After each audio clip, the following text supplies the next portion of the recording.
परम सत्कारयोग साध संगत जी, रसना पवित्र करिए ते आखिए धन श्री सतगुरु जगजीत सिंह जी, धन श्री सतगुरु उदय सिंह जी।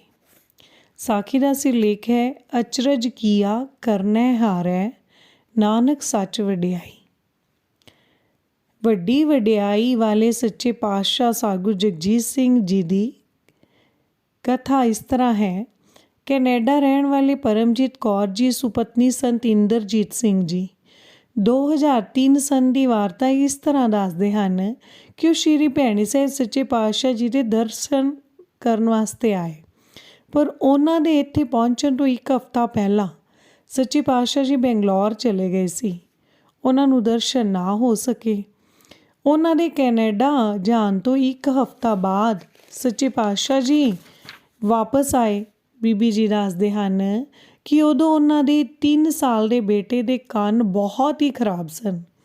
ਕੰਨਾਂ ਵਿੱਚੋਂ पस वगदी सी। ਕੰਨਾਂ ਦੀ ਮੋਰੀ ਇੰਨੀ छोटी रह गई हुई सी कि वो साफ नहीं सन हो सकते। बच्चे नूं बड़ी तकलीफ सी। कई डॉक्टरों कोलों इलाज करवाया पर कोई फर्क ही नहीं सी पै रहा।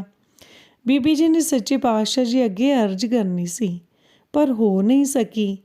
कैनेडा पहुँच के बीबी जी ने सोचते रहना कि श्री भैणी साहिब जाके सच्चे पातशाह जी के दर्शन नहीं हो सके। 2-3 महीनों बाद उन्होंने सुपना आया कि किसी जगह ते अखंड पाठ का भोग पै के हटिया है। उन्होंने सच्चे पातशाह जी के दर्शन होए कि पातशाह जी किसी पासे उधर आ रहे हैं। उस थां ते सच्चे पातशाह जी वास्ते पातशाह जी के दर्शन होए कि पातशाह जी किसी पासियों उधर आ रहे हैं। उस थां ते सच्चे पातशाह जी वास्ते तैयार होया लंगर अते बहुत सारा फल वगैरह पया होया है। सच्चे पातशाह जी ने उत्थे पहुँचदिया ही अपने हस्त कमला विच खोआ फड़िया अते हत्थ नाल इशारा करके बीबी जी नूं अपने कोल बुलाया। जदों बीबी जी उत्थे पहुँचे तां सच्चे पातशाह जी ने उन्हां नूं हुक्म कीता कि लै ए खोआ खा लै। बीबी जी ने अर्ज की कि यह आप जी वास्ते है, आप जी ही छको। पातशाह जी ने हुक्म किया कि नहीं, ये तू छक। इहो जिहा खोआ तू पहला कदी नहीं खादा होना। फिर बीबी जी ने वह खोआ लैके छक लिया। वो दसदे हैं कि वह खोआ इन्ना स्वाद सी कि अजे भी उसका स्वाद याद है। उस तो बाद फिर बीबी जी उत्थे ही आके बैठ गए जिथों उठ के गए सी अते अपने बेटे नूं गोदी विच लै लिया। सच्चे पातशाह जी जान लग्या उन्हां दे कोलों ही लंघे अते उन्हां नूं पुछया कि तू अजे इत्थे ही बैठी हुई है। उन्होंने अर्ज की कि मेरे बेटे के ਕੰਨ बहुत खराब हैं, आप जी कृपा करो। सच्चे पातशाह जी ने एक छोटी जी शीशी विचों 2 बूंदा बच्चे के ਕੰਨ विच पा दित्तियां। बीबी जी ने अर्ज की कि इसका दूसरा ਕੰਨ भी दुखदा है। सच्चे पातशाह जी ने जांदिया जांदिया बचन किया कि वह आपे ठीक हो जाएगा।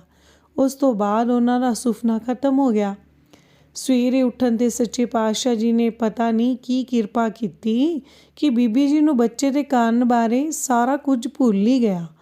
वो दसदे हैं कि इस तरह होया जिस तरह एक जादूगर जादू करके सारा कुछ भुला दिंदा है। जिथे वो रोज़ ही बच्चे के ਕੰਨ साफ करके दवाई पाते सन, उन्होंने याद ही ना रहा। हफ्ते को बाद उन्होंने याद आया कि मैं तो बच्चे के ਕੰਨ साफ ही नहीं किते अते ना ही दवाई पाई है। पर वो वेख के हैरान रह गए कि ਕੰਨਾਂ ਨੂੰ तो कोई तकलीफ ही नहीं। ਕੰਨ बिल्कुल साफ अते नरम सन, जिस तरह नवे बच्चे दे हुंदे हन, नवे जमे बच्चे दे हुंदे हन।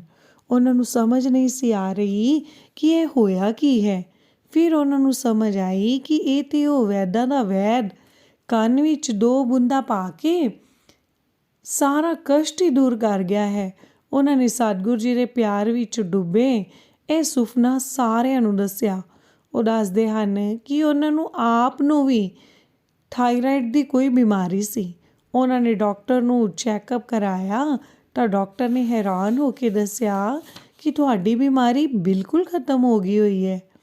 वो कहन लगा कि ये बीमारी तो ठीक हो ही नहीं सी सकती, तुहाडी किस तरह ठीक हो गई है। उन्होंने दस्या कि मैनू सुपने विच ਸਾਡੇ ਸਤਿਗੁਰੂ ਜੀ ਨੇ ਖੋਆ ਖੁਆ ਕੇ ਮੇਰੀ ਬਿਮਾਰੀ ਠੀਕ ਕਰ ਦਿੱਤੀ ਹੈ। ਸਤਿਗੁਰੂ ਜੀ ਦੀ ਕਿਰਪਾ ਬਾਰੇ ਸੁਣ ਕੇ ਉਹ ਵੀ ਹੈਰਾਨ ਰਹਿ ਗਿਆ। ਧੰਨ ਧੰਨ ਹਨ ਕਿਰਪਾ ਨਿਧਾਨ ਦੁੱਖ ਹਰਤਾ ਸੁਆਮੀ ਸਤਿਗੁਰੂ ਸੱਚੇ ਪਾਤਸ਼ਾਹ ਸਤਿਗੁਰੂ ਜਗਜੀਤ ਸਿੰਘ ਜੀ। ਸਾਡੀ ਉਹਨਾਂ ਦੇ ਚਰਨਾਂ 'ਤੇ ਕੋਟੀ ਕੋਟੀ ਨਮਸਕਾਰ ਹੈ। ਇੱਕ ਸਾਖੀ ਹੋਰ ਹੈ। ਬਾਬੁਲ ਮੇਰਾ ਵੱਡ ਸਮਰੱਥਾ ਕਰਨ ਕਾਰਨ ਪ੍ਰਭਾਰਾ। ਦਿੱਲੀ ਰਹਿਣ ਵਾਲੇ ਬੀਬੀ ਇੰਦਰਾ ਜੀ ਦੱਸਦੇ ਹਨ ਕਿ ਉਹਨਾਂ ਦੇ ਪਤੀ ਸੰਤ ਗੁਰਦੇਵ ਸਿੰਘ ਜੀ ਸਪੁੱਤਰ ਕਰਤਾਰ ਸਿੰਘ ਜੀ ਨੂੰ ਪੈਰ 'ਤੇ ਚੋਟ ਲੱਗ ਗਈ ਅਤੇ ਸ਼ੂਗਰ ਜ਼ਿਆਦਾ ਹੋਣ ਕਰਕੇ ਉਹ ਠੀਕ ਹੀ ਨਹੀਂ ਸੀ ਹੋ ਰਹੀ। ਉਹਨਾਂ ਨੂੰ ਹਸਪਤਾਲ ਦਾਖਲ ਹੋਣਾ ਪੈ ਗਿਆ। ਟੈਸਟ ਕਰਵਾਉਣ 'ਤੇ ਪਤਾ ਲੱਗਾ ਕਿ ਇਨਫੈਕਸ਼ਨ ਲੈਵਲ 37,000 ਹੋ ਚੁੱਕਿਆ ਸੀ। ਜੇਕਰ ਇਹ ਲੈਵਲ 40,000 ਹੋ ਜਾਵੇ ਤਾਂ ਬੰਦਾ ਨਹੀਂ ਬਚਦਾ। ਘਰ ਵਾਲੇ ਪਰੇਸ਼ਾਨ ਹੋ ਗਏ। ਉਹਨਾਂ ਨੇ ਦੀਨਾਂ ਦੇ ਦਿਆਲ ਸਤਿਗੁਰੂ ਜੀ ਅੱਗੇ ਬਖਸ਼ਿਸ਼ ਦੀ ਮੰਗ ਮੰਗੀ। ਸੱਚੇ ਪਾਤਸ਼ਾਹ ਜੀ ਨੇ ਕਿਰਪਾ ਕਰ ਦਿੱਤੀ।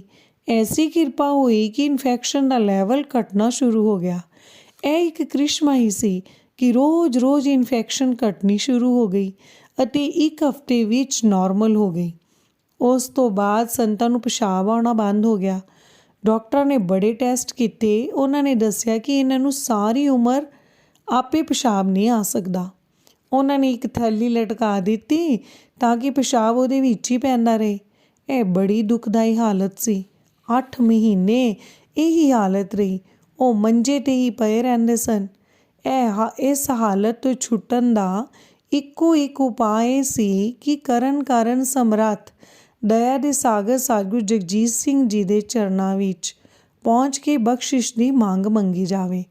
ਸੋ ਉਹ ਟੈਕਸੀ ਕਰਕੇ ਲੇਟੇ ਹੀ ਭੈਣੀ ਸਾਹਿਬ ਪਹੁੰਚੇ ਅਤੇ ਵੀਲ ਚੇਅਰ 'ਤੇ ਬੈਠ ਕੇ ਆਪੇ ਹੀ ਸੱਚੇ ਪਾਤਸ਼ਾਹ ਜੀ ਦੇ ਚਰਨਾਂ ਵਿੱਚ ਪਹੁੰਚੇ ਅਤੇ ਆਪੇ ਹੀ ਅਰਜ਼ ਕੀਤੀ। ਉਹਨਾਂ ਦੇ ਘਰੋਂ ਬੀਬੀ ਇੰਦਰਾ ਜੀ ਦੱਸਦੇ ਹਨ ਕਿ ਉਸ ਵੇਲੇ ਸੱਚੇ ਪਾਤਸ਼ਾਹ ਜੀ ਦੇ ਨੇਤਰ ਬੰਦ ਸਨ, ਪਰ ਉਹ ਤਾਂ ਸਹਸ ਤਵ ਨੈਣ ਨਨ ਨੈਣ ਹੈ ਤੋਹੇ ਕੋ ਸਹਸ ਮੂਰਤ ਨੰਨਾ ਏਕ ਤੋਹੀ ਵਾਲੇ ਅਕਾਲ ਪੁਰਖ ਦਾ ਸਰਗੁਣ ਸਰੂਪ ਹਨ। ਇਹ ਸਾਡੀ ਅਗਿਆਨਤਾ ਹੈ ਕਿ ਅਸੀਂ ਸੋਚਦੇ ਹਾਂ ਕਿ ਉਹਨਾਂ ਦੇ ਨੇਤਰ ਬੰਦ ਹਨ। ਉਹ ਤਾਂ ਹਰ ਵੇਲੇ ਸਭ ਕੁਝ ਸੁਣ ਵੇਖ ਰਹੇ ਹਨ। ਉਸ ਜਾਣੀ ਜਾਨ ਸਤਿਗੁਰੂ ਜੀ ਅੱਗੇ ਸੇਵਕ ਰਛਪਾਲ ਸਿੰਘ ਜੀ ਨੇ ਅਰਜ਼ ਕੀਤੀ ਕਿ ਸੱਚੇ ਪਾਤਸ਼ਾਹ ਇਹ ਸੰਤ ਬੜੀ ਤਕਲੀਫ ਵਿੱਚ ਹਨ। ਇਹਨਾਂ ਨੂੰ ਡਾਕਟਰਾਂ ਨੇ ਜਵਾਬ ਦੇ ਦਿੱਤਾ ਹੈ ਕਿ ਇਹਨਾਂ ਨੂੰ ਸਾਰੀ ਉਮਰ ਆਪੇ ਪਿਸ਼ਾਬ ਨਹੀਂ ਆ ਸਕੇਗਾ ਅਤੇ ਪਿਸ਼ਾਬ ਦੀ ਥੈਲੀ ਲਟਕਾਈ ਰੱਖਣੀ ਪਵੇਗੀ। ਸੱਚੇ ਪਾਤਸ਼ਾਹ ਜੀ ਨੇ ਕਿਰਪਾ ਕਰ ਦਿੱਤੀ। ਸੰਤ ਜੀ ਸਤਿਗੁਰੂ ਜੀ ਦੀਆਂ ਖੁਸ਼ੀਆਂ ਨਾਲ ਝੋਲੀ ਭਰ ਕੇ ਵਾਪਸ ਦਿੱਲੀ ਚਲੇ ਗਏ। ਉੱਥੇ ਪਹੁੰਚ ਕੇ ਡਾਕਟਰਾਂ ਨੂੰ ਆਖਿਆ ਕਿ ਮੇਰੀ ਪਿਸ਼ਾਬ ਵਾਲੀ ਥੈਲੀ ਉਤਾਰ ਦਿਓ। ਡਾਕਟਰ ਮਨਾ ਕਰ ਰਹੇ ਸਨ, ਪਰ ਸੰਤਾਂ ਨੇ ਆਖਿਆ ਕਿ ਸਾਨੂੰ ਆਪਣੇ ਸਤਿਗੁਰੂ ਜੀ 'ਤੇ ਪੂਰਾ ਭਰੋਸਾ ਹੈ।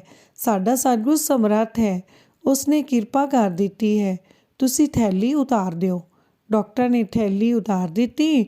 ਉਸ ਤੋਂ ਬਾਅਦ ਡਾਕਟਰ ਇਹ ਵੇਖ ਕੇ ਹੈਰਾਨ ਹੋ ਗਏ ਕਿ ਸੰਤਾਂ ਨੂੰ ਆਪੇ ਪਿਸ਼ਾਬ ਆਉਣ ਲੱਗ ਪਿਆ ਹੈ। ਉਹ ਸੋਚ ਰਹੇ ਸਨ ਕਿ ਇਹ ਕਿਸ ਤਰ੍ਹਾਂ ਹੋ ਗਿਆ ਹੈ।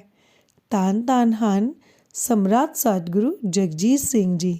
ਸੰਤਾਂ ਨੂੰ ਡਾਕਟਰ ਨੇ ਜਵਾਬ ਦੇ ਦਿੱਤਾ ਸੀ, ਪਰ ਸਤਿਗੁਰੂ ਜੀ ਨੇ ਤਾਂ ਜਵਾਬ ਨਹੀਂ ਸੀ ਦਿੱਤਾ। ਉਹ ਤਾਂ ਅਣਹੋਣੀ ਨੂੰ ਹੋਣੀ ਵਿੱਚ ਬਦਲਣ ਦੇ ਸਮਰੱਥ ਹਨ। ਆਓ ਅਸੀਂ ਉਹਨਾਂ ਦੇ ਚਰਨਾਂ 'ਤੇ ਨਿਮਰਤਾ ਅਤੇ ਸ਼ਰਧਾ ਸਹਿਤ ਨਮਸਕਾਰ ਕਰ ਲਈਏ। ਧੰਨ ਸ੍ਰੀ ਸਤਿਗੁਰੂ ਜਗਜੀਤ ਸਿੰਘ ਜੀ।